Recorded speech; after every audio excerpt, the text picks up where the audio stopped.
Greetings, friends.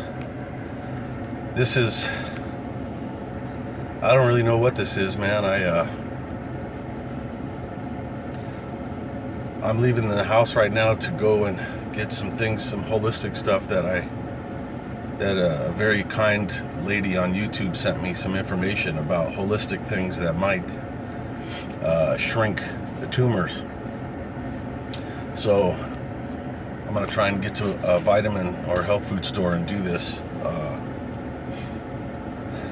Paige, also my good friend Paige, has had success with holistic stuff. I hope it's not too late for Charlie, but I'm gonna do everything I can.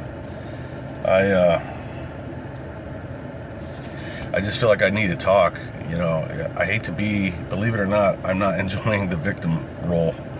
I'm a guy that helps victims. And, you know, some of this stuff I've told many of you in private emails and messages and such, but I'll repeat myself. It's a strange feeling because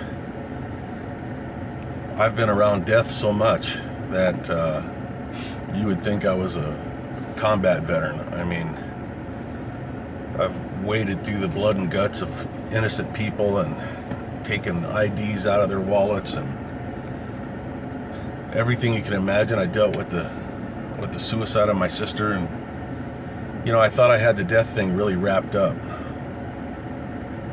I've always, you know, I felt I've never been as upset about any of them as I am about what's happening here. And I don't know if it's because it's kind of a slow thing, or I'm not sure. It's just weird. I as much as I haven't left Charlie's side and coming out here, I was walking around outside in circles, like trying to breathe. It's like I want to talk to people. I want to be surrounded by people, but I don't want to talk to anybody. It's so weird, but my house feels, it's so weird. It's like I can't breathe in there.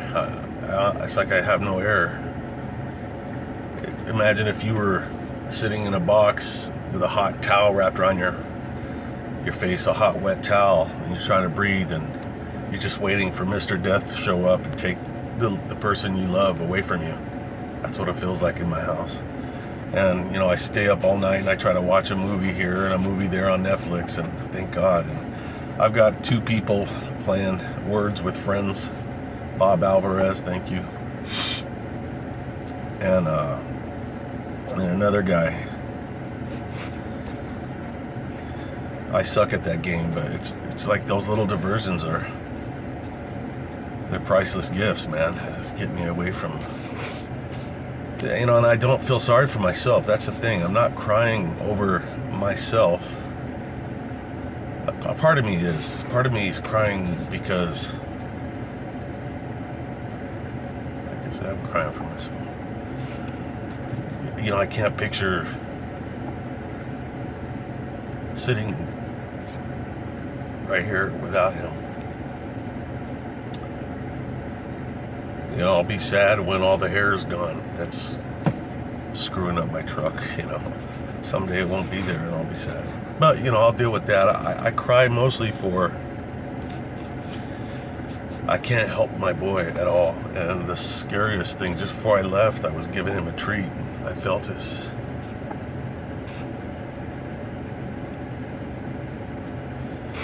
they're like tripled in size since yesterday, the tumor, or his lymph nodes. So it's just a matter of time before he will be able to swallow. You know, and he's so hungry. And my friend's girlfriend is a vet assistant, and she said it makes sense, you know, that the cells are all hungry, that I'm feeding the cancer that's killing him.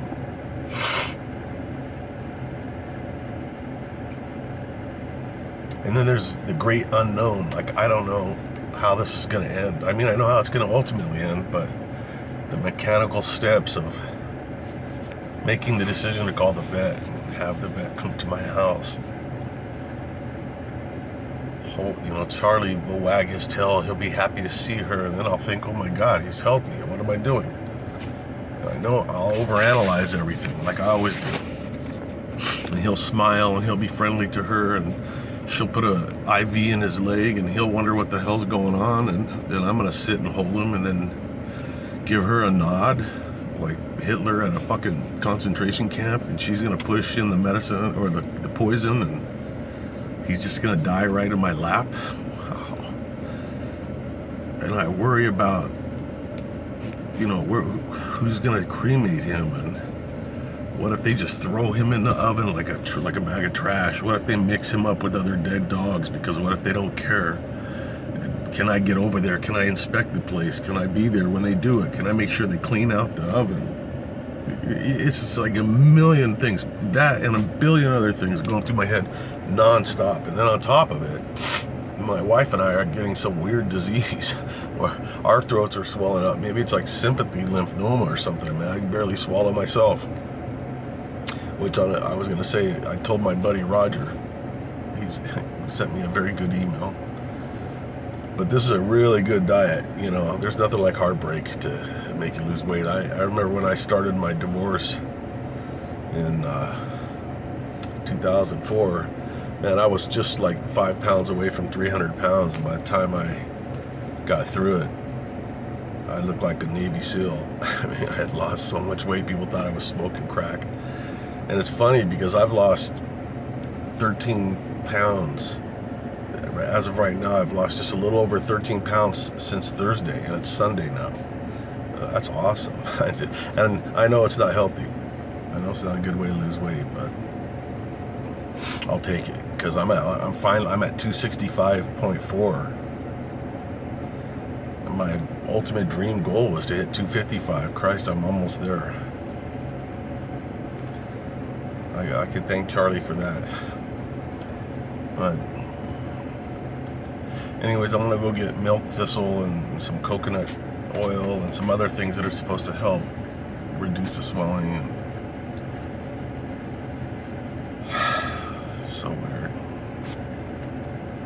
It's weird. It's like my wife and I are both just like living in our little hells, and it's like nobody wants to talk, but I swear I just want to stop people walking down the street and just grab them and tell them, my dog's dying, you gotta help me. Mike Fisher, my good friend Mike, your voicemail is awesome. I'm gonna call you as soon as I can call you without doing this shit. Very hard for me to talk about this. Unless I'm talking to my phone, then it's easy. I'm waiting for it to cool down. I mean, it's 98 degrees. You guys can't see this probably, but last night I was laying on the floor with Charlie, and he licked me for so long. He took all the skin off my nose here and all the way down here. He's done that before, but he was just so passionately kissing me, and it was hurting me physically, and I couldn't stop him. It was like, I'd be honored for you to rip my face off, you know? I wish the scar would last forever. So I know the other scar in my heart's gonna last forever. I'll end it with saying thank you so much, you guys. Thank you for everything. And don't feel obligated to tell me, you know, all the nice things you tell me. I know you're all hurting. I know you all love Charlie just like I do. I've shared him with you guys so much. I know. That's the weird part about it, is like, what the hell do I do now? It's like when Forrest Gump stopped running and everybody said, now what do we do? It's like, I wake up and there's no Charlie. What the fuck? What the heck do I do? Where will I go? What will I do? I don't even want to have a cabin without Charlie. It's like, that was his cabin. And now I'm in the middle of rebuilding it, but for what? There's nothing that I do that's not revolving around Charlie. Everything is about Charlie. You know, I renewed my year passes to Mount Vernon, which is so beautiful, and I want to walk Charlie there and take him. And when you know it's in the middle of a heat wave, and that place is so big and so huge. I took him there once last year, and it was too hot, and he almost had a heat stroke, and I was giving him water, but it was just terrible. And now he's having a hard time breathing, but I wanted to walk him through because you can just roam the property, and he could see sheep and cows and horses and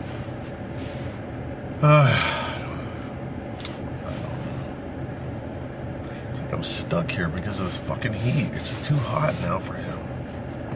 Everything I do has to be at night. I'm sorry for complaining. Look, man, I mean it when I say I love you guys. Especially you guys at Charlie's Friends website, Facebook page. You know, that's going to be there forever. I may have to change the name, but I always want people to share your pets and your dogs and your cats and everything. I want that to be there forever and ever. I don't want it to just be a Charlie site. And you know, when Charlie's gone, I guess I'll have to start taking pictures of Buddy, the fruit bat. he's my wife's little palm tree, and he's a pill.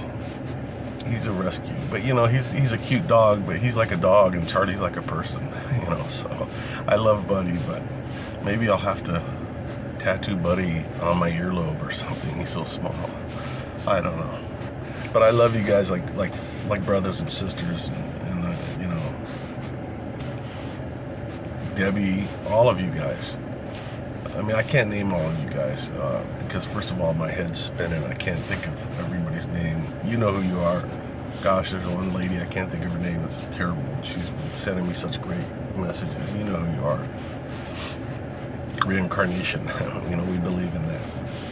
Such a sweet lady and so kind. That name is right on the tip of my tongue. I'm so sorry. It is embarrassing that I can't think of your name right now. God, what's wrong with me? It's my head. I can't think straight. I do love you guys so much, though, and thank you for everything. I guess I'll just turn this off because otherwise I will never get anywhere.